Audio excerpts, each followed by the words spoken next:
Everyone grows older, but not everyone grows up. You can celebrate birthdays, gain a job title, or even pay taxes, and still find yourself stuck in patterns that belong more to a frustrated teenager than a fully grown adult. Emotional immaturity hides in plain sight. It shows up in the way we handle conflict, how we react to stress, and even in the attention we demand from others. The good news? Immaturity isn't a life sentence. You can outgrow it, but only if you're willing to take a hard look at yourself and practice the skills that real maturity requires. So, what exactly does emotional immaturity look like, and how do we move past it? Let's break it down into the common signs, then explore the shifts you can make to outgrow them. The first sign, escalation. Think about the people who turn every molehill into a mountain. The coffee order is wrong, so it's the worst day ever. Their partner forgets to text back, and suddenly, it's a betrayal worthy of Shakespearean tragedy. This is escalation, the tendency to let small problems explode into full-blown crises. If this sounds familiar, here's the uncomfortable truth. Reacting this way pushes people away. Instead of solving problems, escalation creates new ones. Outgrowing it starts with building emotional regulation. That means practicing pausing before reacting, labeling your feelings, and asking, is this really worth the meltdown?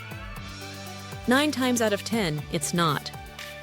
Mature adults learn to distinguish between inconveniences and true problems, saving their energy for what really matters. The second sign, personal attacks. When immature people argue, the focus rarely stays on the actual issue. Instead, the conversation quickly derails into insults and personal attacks, what's known as ad hominem arguments. Maybe instead of discussing why the dishes weren't done, it turns into, "You're so lazy," or "You never do anything right." It's easy to see why this happens. When emotions run high, attacking someone's character feels easier than calmly working through the problem. But this style of arguing isn't just unproductive, it erodes trust and damages relationships. Outgrowing it means learning to separate the issue from the individual. Instead of, "You're careless," try, "When this happened, I felt frustrated because it created more work." See the difference? One is an attack, the other opens the door to understanding. Emotional maturity is about solving problems, not winning battles. The third sign, attention hogging. We all like being recognized. But immature people don't just like attention, they crave it. They light up in the spotlight and wilt the moment it shifts away. Maybe they dominate every conversation or get restless when others are praised. And if they're ignored, expect a dramatic attempt to reclaim the stage. The truth is, attention-seeking is rooted in insecurity. Mature adults understand that attention naturally ebbs and flows. Sometimes you're in focus, sometimes you're not. To outgrow this, practice shifting the spotlight deliberately. Ask questions about others. Celebrate someone else's success without making it about you. The more comfortable you get with giving attention, the less desperate you'll feel about needing it. Ironically, people respect and admire those who don't constantly demand the stage. The fourth shift, from victim to responsible. Immature people often adopt a victim mindset.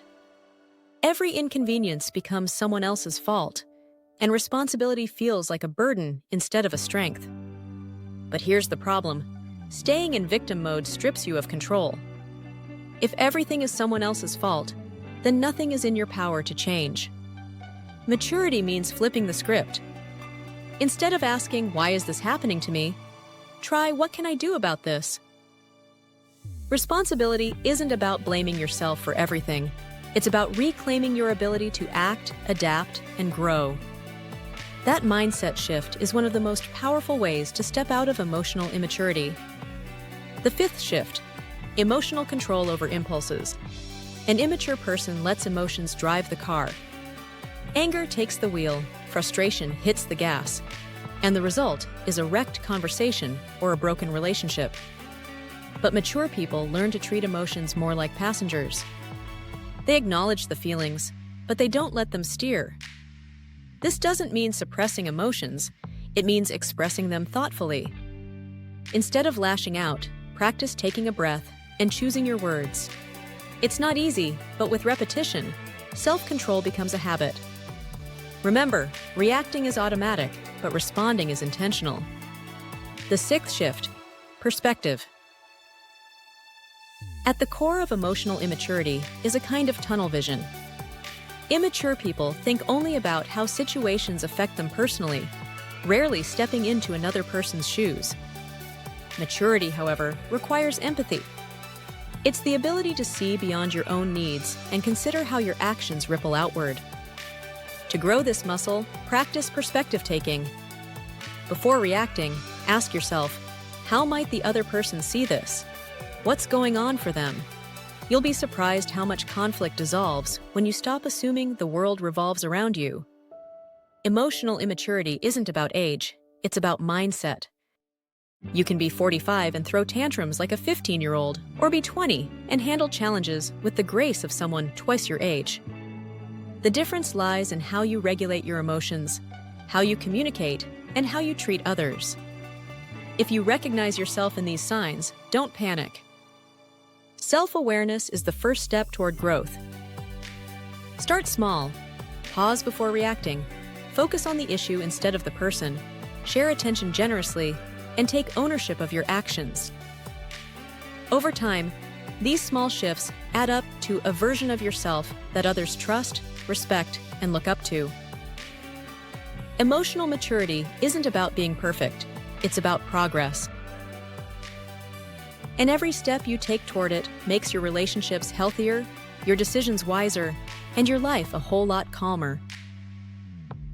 If you found this video meaningful and interesting, drop a comment below and share your experience. Please don't forget to like, subscribe, and share it with someone who might find this content useful.